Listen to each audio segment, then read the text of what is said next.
Shakti Whispers podcast by Tailor, episode 3, The Business of Soul. So, namaste everyone. Welcome to another episode of Shakti Whispers. So, today the title of this podcast is The Business of Soul. And today we journey into the heart of conscious entrepreneurship, where purpose becomes practice and business becomes a sacred vessel for transformation.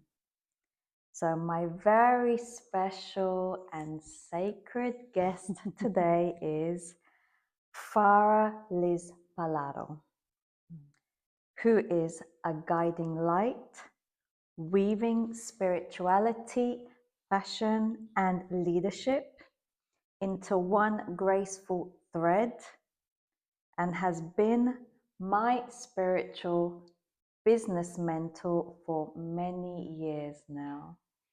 I'm not even sure how many. I think at least 6, I would say. We met many years ago in Milan, like a lot of years ago. I don't know, at least 10 years ago. Yes. Then we connected and then we started. Yeah. So yes, through Farah's work as a conscious mentor, author, and visionary, she reminds us that success is not measured by speed or scale, but by alignment, by how deeply we live our truth in every decision, every creation, and every breath. Together, we'll explore today what it means to lead from the soul, to transform challenges into awakenings, and to walk the path where commerce meets consciousness. So my first question to you, Farah, is your journey bridges fashion, business, and most of all, spirituality, which you are naturally gifted to do through your sacred channeling with the source. Mm-hmm. When did you first realize that these worlds could coexist harmoniously rather than conflict with one another? Well, intellectually, while I was working in a luxury brand, that you know, and I'm not going to say to not give publicity. They don't need my publicity. They have plenty. But I realized that, you know, there was like a break between the connection between creation and tapping to source to create and the matter thing. We were discussing today about, you know, as above, so below, the connection between the spiritual practice and matter. But it was there that was saying, there is something, I am not in alignment. And I started working on that. I started working on saying, I want to do things in a way that are more spiritual fulfilled to me. You know, and because I was working, I'm still working somehow in the fashion industry. I had this idea of writing a book about it, as you know, and the idea was to help people in the fashion industry to live this daily practice of working, you know, but in a more spiritual way, right? Especially when it comes to creation. So it was back then, I suppose, that I started having this seed in my head, and I started implementing myself in my work.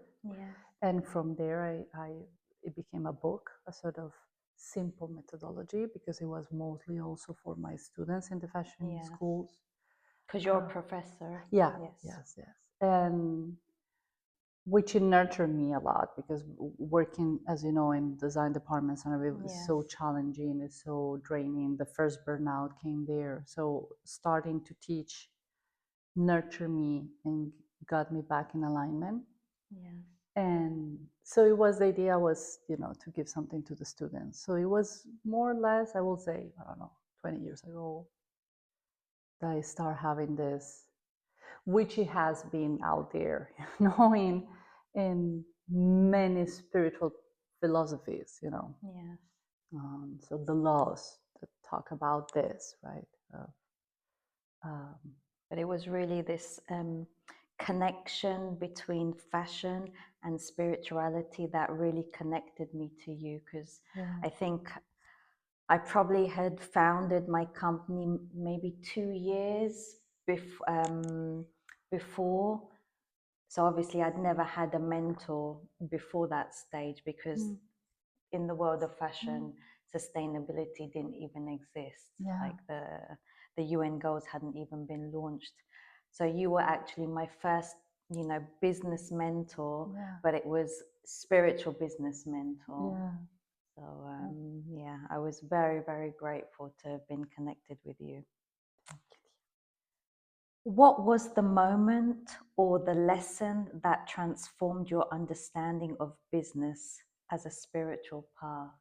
Was there something, a lot of the times there's a break point or something that happens in life that makes you kind of think, like for me, when I decided to found my company and launch it as a conscious luxury brand, it was after a very sacred trip to India in 2011 with my family, when we went to the area of my ancestors and the craftsmen, and when I was talking to them and they would say, we work, you work in luxury, we work with all of these luxury brands, which I'm not going to name. They never pay us, blah, blah, blah. So that was my moment of awakening, because during that period, obviously, I knew that I needed to branch out and, launch my own business. And, my mom was right from the beginning, you need to launch your own business. You will never be able to work under anyone. But I just didn't know in which direction.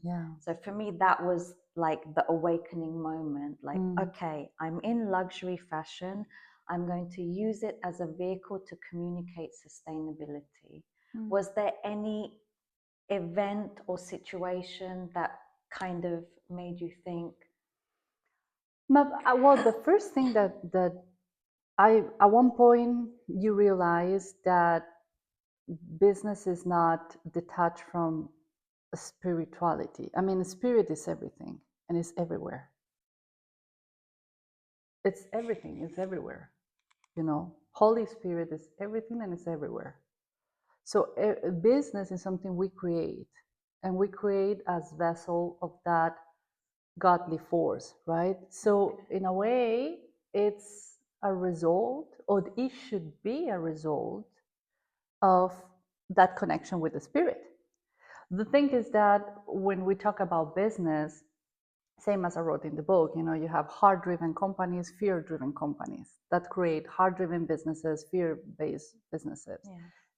The same as like we were saying today, we make our decision from one perspective of the other. So what I really realized at one point was, if I am connected to spirit as much as possible, because of course as human beings we go out of alignment easily because of the challenge in life and everything, but if I am connected to spirit, by default, whatever I will do in business, it will become a spiritual, So that was more or less the click, but it wasn't something, not a specific concrete event. It was a chain of events, and that's been happening.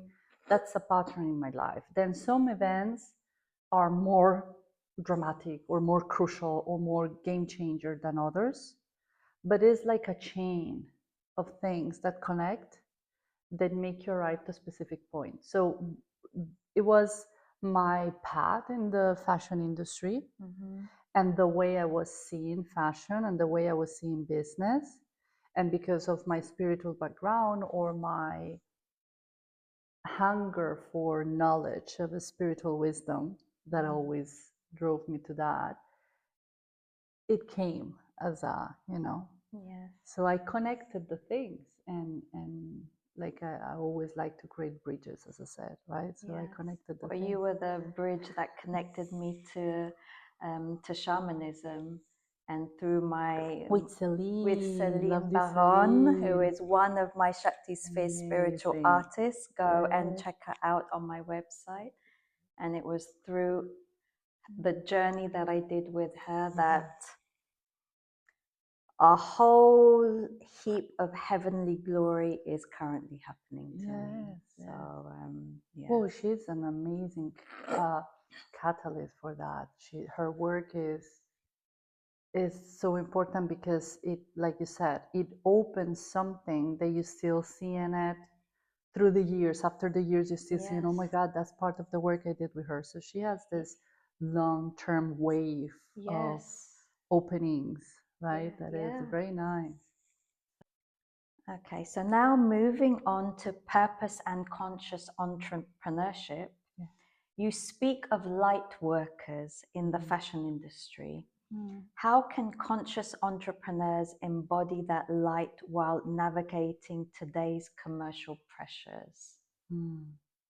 Well, first of all, is like the awareness of what your light gives to the world, right? What is actually this concept of light, which is something I've been trying to understand in the space of my life, but it's what actually light is, and your light, how it aligns into that collective design that we were talking before, and from that you create a purpose that is like a something that drives you into a specific direction, into a specific goal, and then you create something, hopefully, that is in alignment with a set of ethics and values, and and that thing you create like a alchemy of things around your purpose, which at the end is your business, right? But always comes from the awareness, the clear awareness of your light, and how it combines with the divine design. So that's the first step, to my understanding. So in my case, this is something that is work in progress. It's going to always be a work in progress, because you always discover that little nuance, of divine sparkle in you, that you said, oh my God, I didn't know I had this. Well, I remember that mentoring session when you said, Bev, you are a light worker, and I was like, what does that mean? And I had no idea. And now that I was, once you made me aware of it, then I started having synchronicities in my life that made me understand, oh my gosh. Yes, I am. So but what is light? You're a light worker? Okay, perfect. But what is light? What light does, right? What light does. So in your case, you show with your light, you give clear understanding to others, right? Okay, this is a possible path to make a brand that is conscious and that is luxury and that is well made and is beautiful, and is your light gives that clarity, right? And with your practices, look, you need this to fulfill that aspect of your life. This is the practice, you see? So, but that is being a light worker, because you're giving light to others in the form of clear understanding, opening path, being a, a leader, or someone that, how you say, un faro. I don't know how to say that in. A torch. A torch, a torch, to others. So that is the result of the awareness of yourself as a light worker, which at the end it's a vessel, from divine source that give light. You see. Okay, beautiful. Many feel torn between purpose and profit. I know I have gone through that, with my own brand. Are there any inner practices that help you maintain integrity while growing a sustainable business? Oh, profit, two different things, making money or making profit? Profit. So creating wealth from, okay, it comes from what we said many times, the value. It's about self-worth. It's about not self-esteem, self-worth. How much you think what you give to the world values in the form of money. Yeah. You see, and how much you allow yourself to receive that, and how much you think in an honest way what you do is necessarily to the world in that moment. Because many times this is another thing that happened with people that have beautiful businesses, heart-driven businesses with a great purpose, that they have something so special, but that the world is not ready for it yet. Oh, yes. So that we know about that. Exactly. So that thing, the problem is not you, the problem is not the purpose, the problem is not the business. The problem is that the world is not ready for that. So the world is not ready to give you money for that. Yeah. But that happens in every business. I mean, if you see Jeff Bezos on Amazon, the guy had to wait years and years and years and years for the world to be ready, for a business like that. And now, I mean, you see it. Yeah. So resilience is key, when you're a visionary like yourself, that you started, a real conscious brand 90 years ago. You see, so resilience is key. And some other time is just about how much you allow yourself to receive. Simple as that, you see. Especially when it comes to the expansion aspect, this is why I was asking, you're talking about profit, or you're talking about, having, earning money? Earning money. If it's profit, means, the growth aspect of it. Okay. So how much you allow yourself to grow, your business to grow, which includes yourself, to expand. Yeah. So it's about that, about self-worth and value, basically is that. Then there are a lot of tiny little things that, are attached to that. Yeah, self-worth is a topic that's coming up a lot in my space, even speaking, with other people at the moment. Yeah.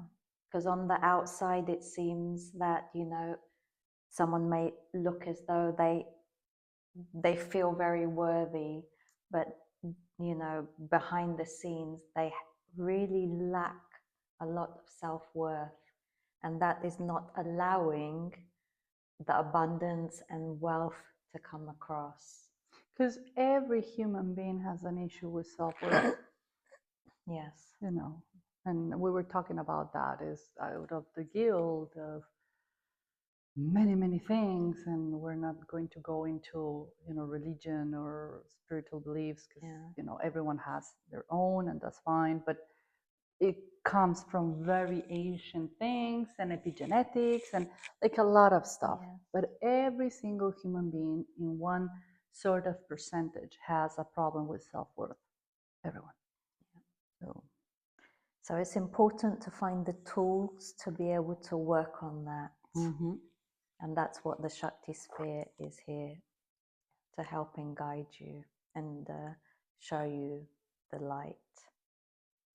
How do you discern when an opportunity is aligned with your soul instead of being driven by ego or fear? Oh, that's a tricky one. Which is a big problem for healers. Of course. Well, I think it has to do with the tools that you use to be in alignment in a way. I mean, some people feel it in their body. Some people feel it, use the body as a tool to understand that. Some people is through meditation practice, mindfulness, and so on. But that's the tool you use. In a way, we all inside feel when something is wrong. You see? Yeah. I believe we all feel that something is wrong. The problem is how big the ego is there.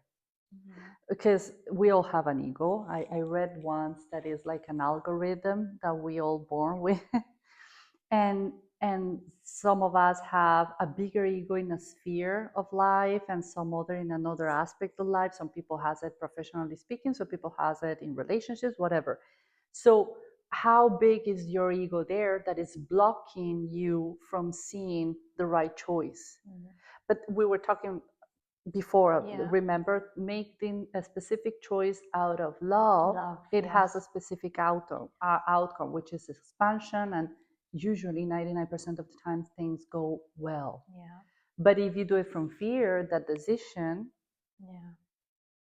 the outcome is completely different. So personally, I use my heart. I don't know if it's always good to use the heart. Yes, the heart is something that also based on the last experience that that I've been through. The heart has been so important. The emotions, the thoughts, because the heart has also how you say neurone, neurons. So it speaks to you, right? Same as the stomach. I mean, it speaks to you. So I've been using a lot my heart and through prayer also asking to God for discernment in each situation and support it. So I will say the heart and faith, any sort of faith you have, you see, and to the people, well, here we're talking to people that have faith because they know spiritual practice, but also the people that say, no, I don't believe in anything. You believe in life or in nature, whatever. So faith in that system that is bigger than us, that guide us. So that is personally how I think I do like this. I don't know if. No, I like that you mentioned the heart, because there is a lot of, I do a lot of meditation work in terms of heart-brain coherency. I teach it also to my students. That stems from the Heart Math Institution. So very interesting. So if you'd like some more info on that, please feel free to DM.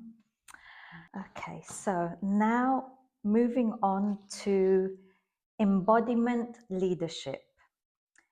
In your mentoring, you guide leaders to be leaders before they even realize. I love that. Thank you. I wonder where I've heard that before. What does embodied leadership mean to you in practice? There's some aspects that I believe a good leader has. And it's something also that I've seen in my mentoring clients, right?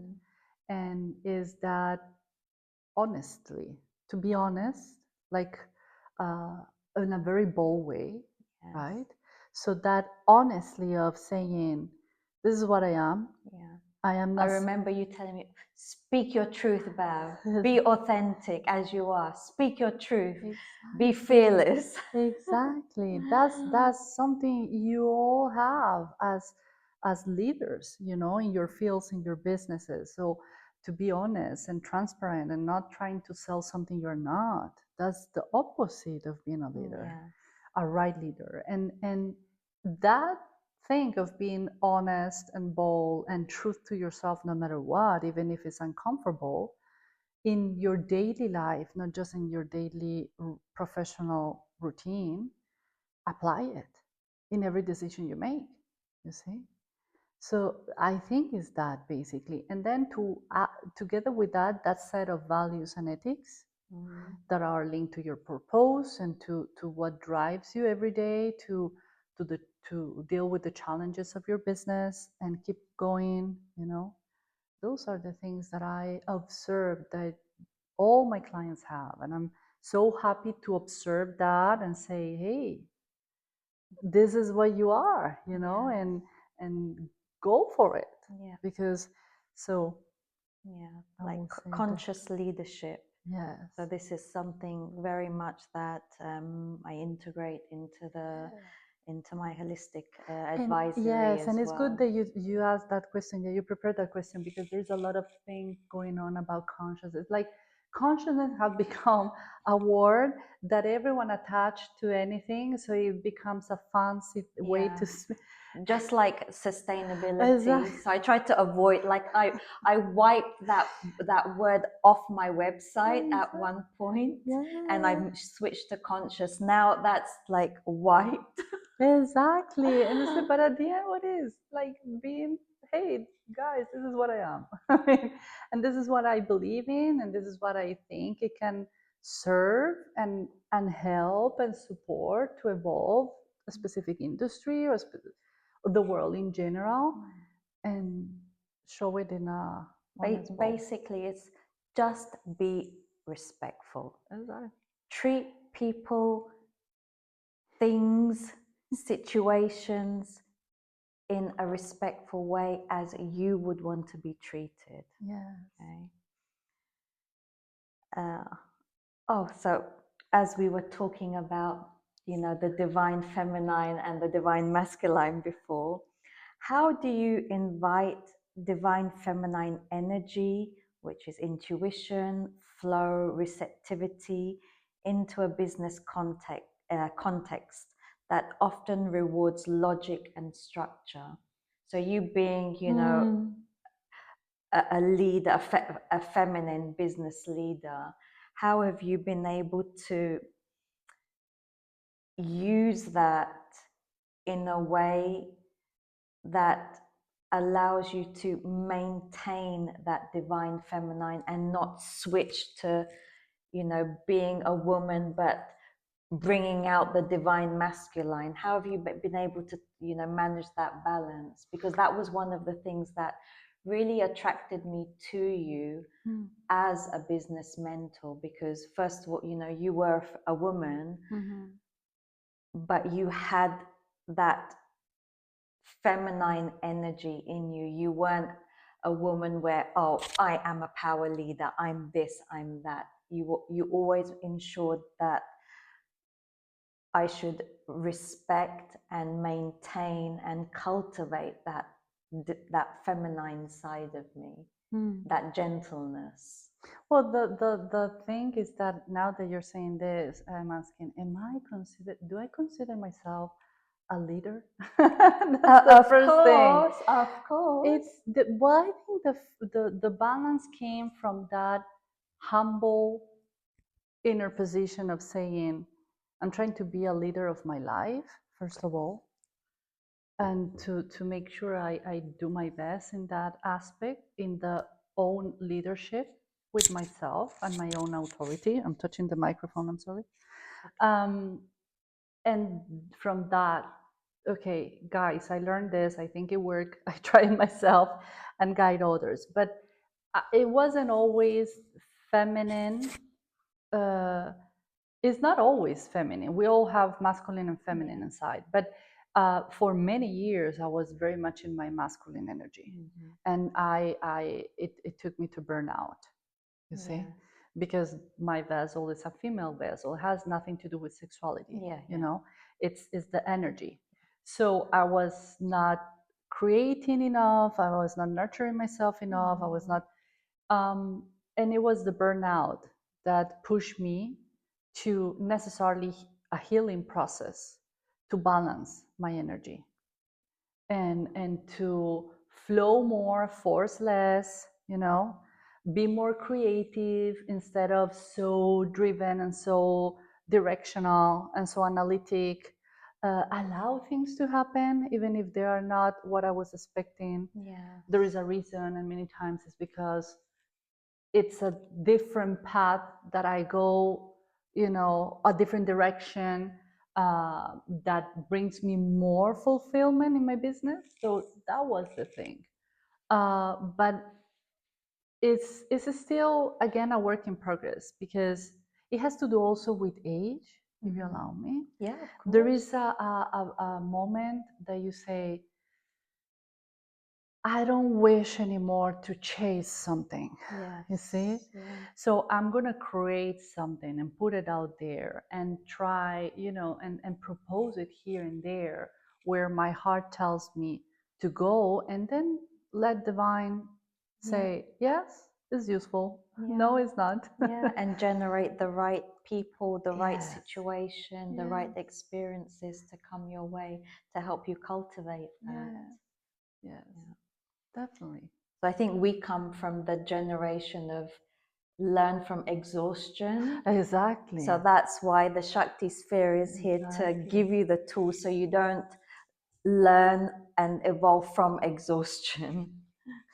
There are tools. Yeah. And by the way, the Shakti tools are not just for women our age, it's for every woman, also the young ones, because hopefully the young professionals won't go through what we went through. Yes. You see, so that's definitely something. I have my dog.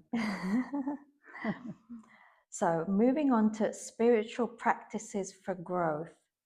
Could you just explain very briefly even this channeling that you do, and then the conversation that we were having about vessels and archangels,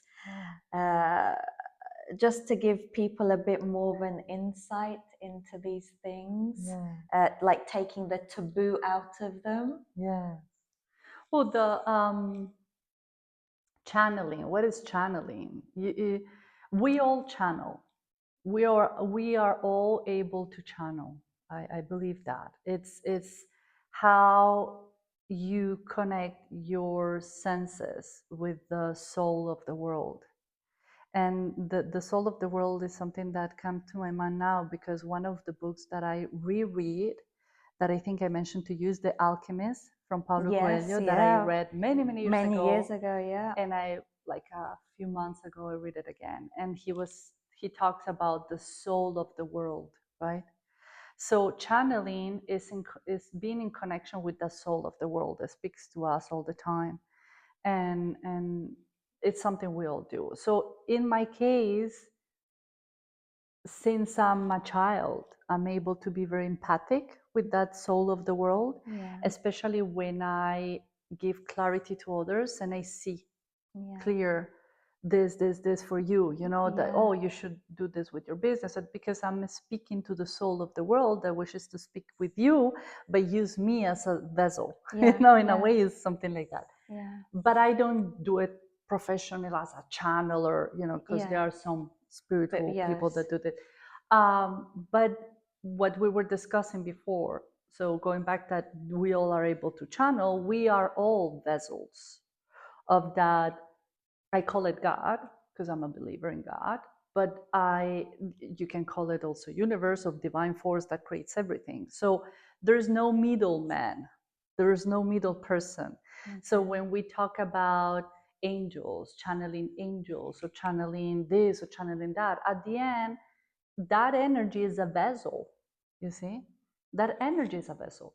So we are vessels of that divine force that wishes to translate the message with that frequency, that energy, that it could be an angel, it could be, what that angel represents. We were discussing about Archangel Michael, it represents justice, or Archangel Gabriel represents, announcement, But for me, it's important that the human being, as a vessel, divine vessel, has the capacity to connect with source directly, you see, and be a channeler of that source for whatever message or energy or whatever is needed.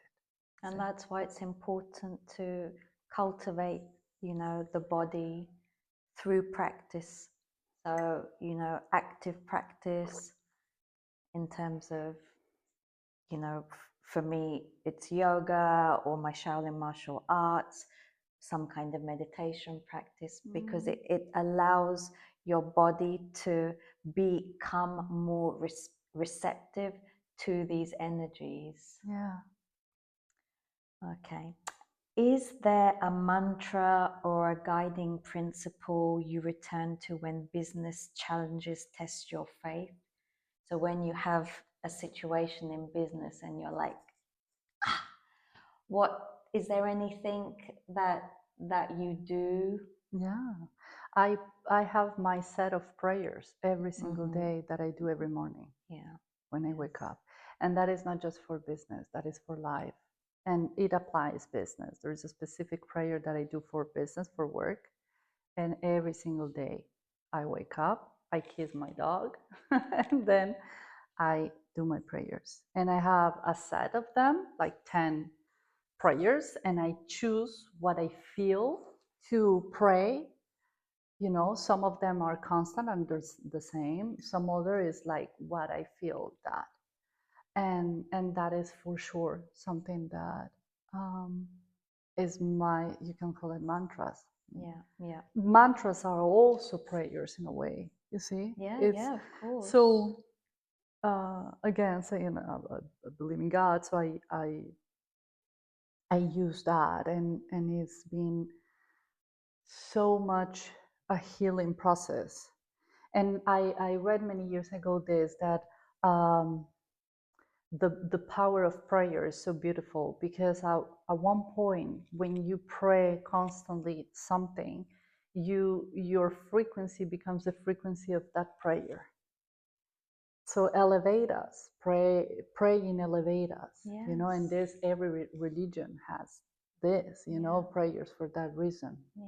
So yes, I have my set of prayers, and that is what helps me. Beautiful.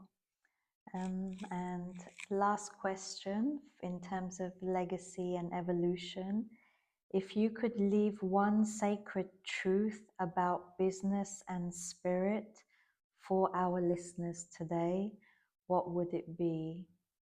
A sacred? One sacred truth About business and spirituality. Well, what I just said, one thing is not disconnected from another. They're just a different, it's just the translation into matter of something that is everything, you know, and it's everywhere, you know. So going back to what is a spirit, you know, and then you translate that into matter, and matter is the business. Yeah. So I believe that is, I will say, sacred truth, I suppose. But I don't know. It's been known to the human being, these things for centuries and millenniums. It's just that we are so much in our contemporary lives and in our daily lives and running, rushing, that we forget that. You see? Yeah.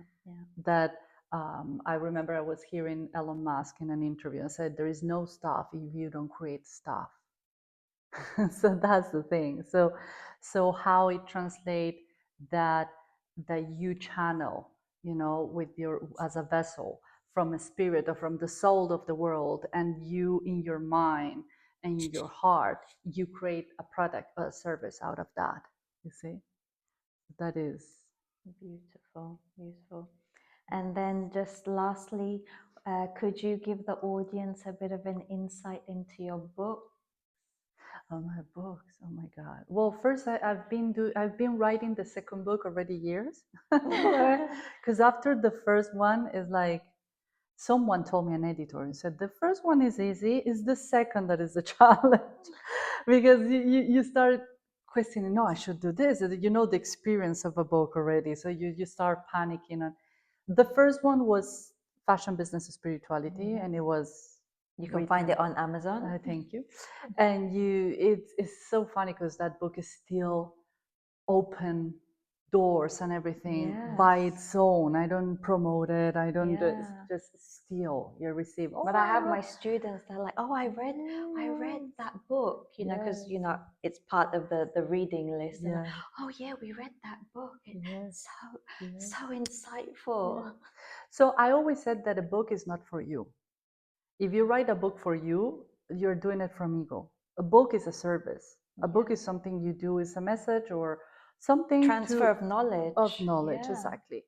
So what I'm thinking already since long is what knowledge or what I can put in a book that can serve a specific group of people, you know, same as I did with fashion business and spirituality. It was fashion industry and mostly student and juniors, right? So this is what I'm working on. But at the same time, I'm very happy keeping to, you know, still learning and still discovering, you know, who I am and how I can be in alignment with the soul of the world and serve others. You know, this is what I'm doing currently. Yeah. And if we're working as a mentor and projects. Yeah, consultant, advisory, and also doing a lot of social work. Social work, yes. Which is very, very inspiring you're doing with the ladies. But it is, and it's I'm being very, very humble about it, because it's something that you have to be, there is a journey you have to have in order to be ready to start doing social work. Yes, yes. It's do you mind if I say? No, absolutely. So please correct me though if you know, add to it. So Farah is working for the Red Cross, and she's supporting women, so refugees.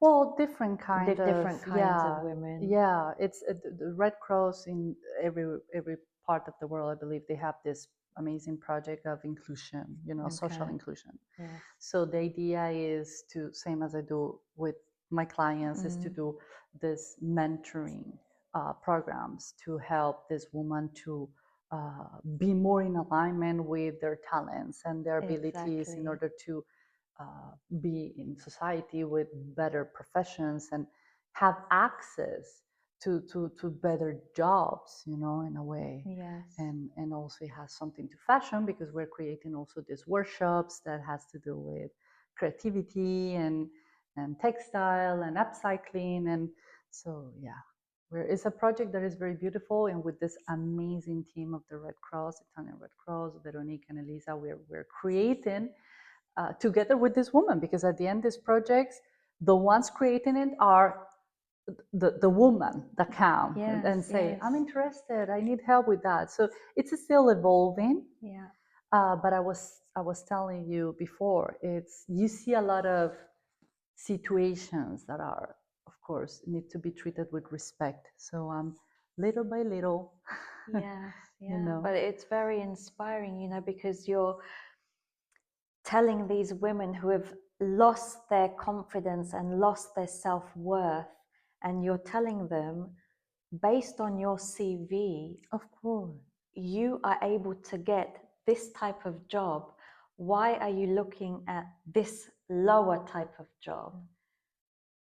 And it's so interesting, you know, the stories that you were telling me, how they're battling against this, you know, self-worth, that they feel that they're not deserving of receiving a job which they are fully qualified to do. Yeah. But because of their situation. Yeah, because something that, two different things, and I thank you for your space to say this, because I think this is, it could be useful. We all have to do a step back in life many times and start from zero many times. You change country and you have done a specific job until then, and then, you know, in that country you don't find them, so you need to start from zero. And that's one thing. Same thing as you get fired and you need to, okay, life put you in situations where you have to do a reset and start going 1-2 steps back. And okay, that's one thing. But a different thing is because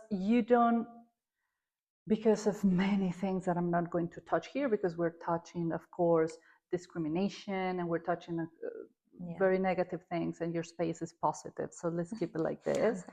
But because of some issues, these women are battling years and years of battling, trying to go back at least to a level that they had in their countries or that they had before they got married and they got divorced and they have 3 kids to take care of, or they, you see.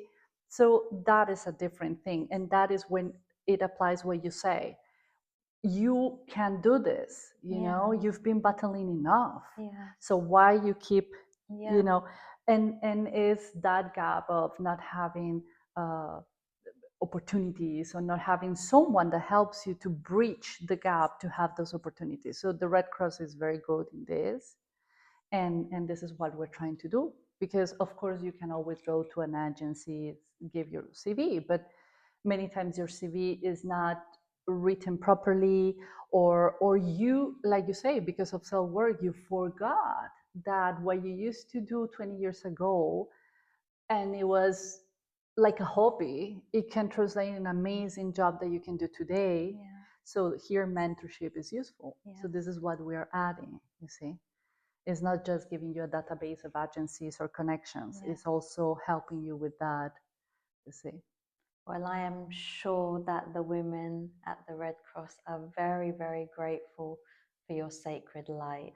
No, thank you. And I'm so grateful for them, because the team is very, very nice. And that is also why the project, well, we're still in the beginning, but you know, I'm sure, like Elisa said, we're planting a seed. You see, let's see how this, with all the challenges, because we're talking about challenging situations. You know, of course. So just like, you know, these women, I want to personally thank you for all of the sacred light you've shared along my path, and continue to do so. And it's, you know, a pleasure and an honor for me to have you on the Shakti Whispers podcast. And